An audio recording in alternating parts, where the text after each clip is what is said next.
Being an academic is a profession, like being a mechanic, taxi driver, barber, engineer, or lawyer. In Eastern societies, academics are often considered intellectual or scholar. It can be seen that many academics have an absurd attitude just because of this superstition.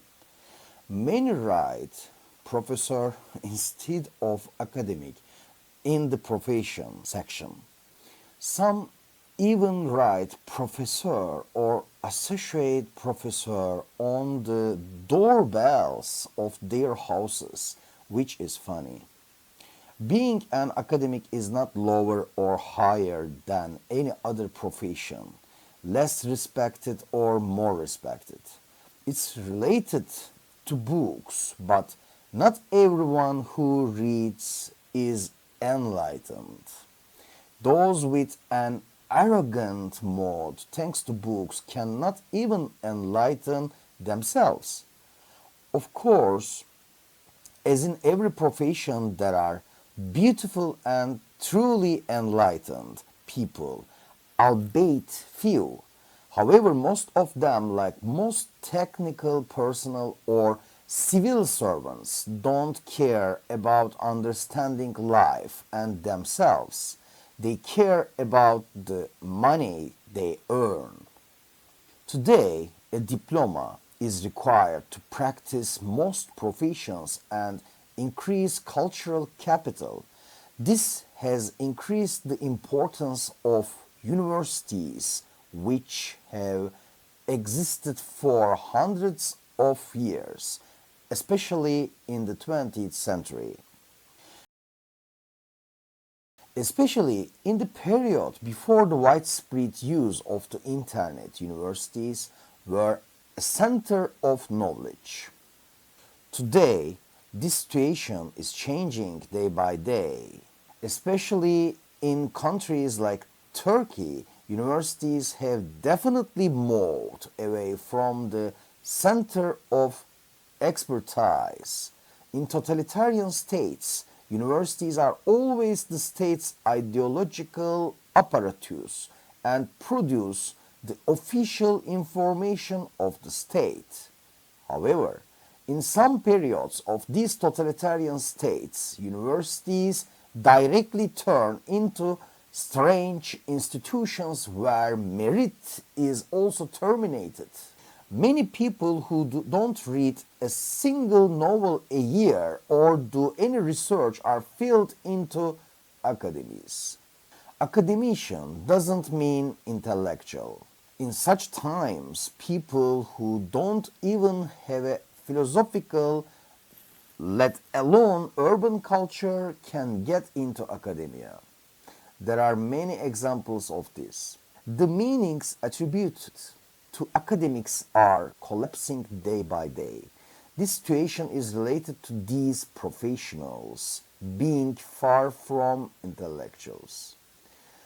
Thanks to academic exam systems and copy paste these theses, most of these people are where they are. When choosing a thesis topic, they aim primarily to get the title and get it the easiest way. Very few of the intellectuals and artists who shake the world are academics. Many of them have not been able to adapt to the academy because the academy is conservative and traditional almost everywhere. It is often closed to innovations, and artists, philosopher, or intellectual cannot easily find a place in the academy. An academic who has never discussed human rights violations in his country throughout his life can be a brilliant human rights philosopher. This is how unrealistic academicism is.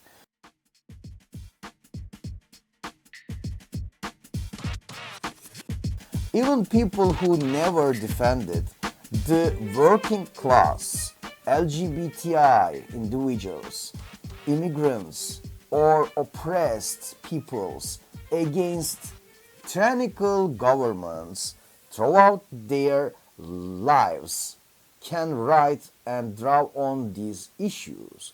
Even if you work on these issues in feudal and backward despotic universities, you may have to do state propaganda. The state's propaganda is strengthened by the titles of doctor, associate professor, and professor these people have. Many academics are agents of the system in this sense. Antonio Gramsci called them organic intellectuals.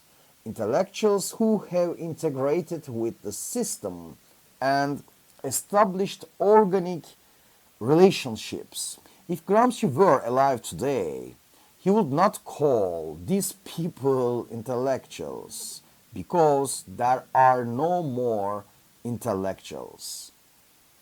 Moreover, this reality becomes much more apparent in the underdeveloped feudal areas. For all the reasons we have listed, an academic is no different from a doctor, a waiter, a shop assistant, or a construction worker. And there should be no difference. Labor is equal. A person who does not see labor as equal cannot even get close to enlightenment.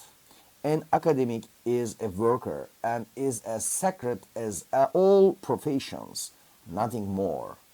Whoever glorifies their labor and expects more respect is either distancing themselves from society due to their cowardice towards life or is crude enough to expand their sphere to capital based on comfort. Thank you very much. Goodbye.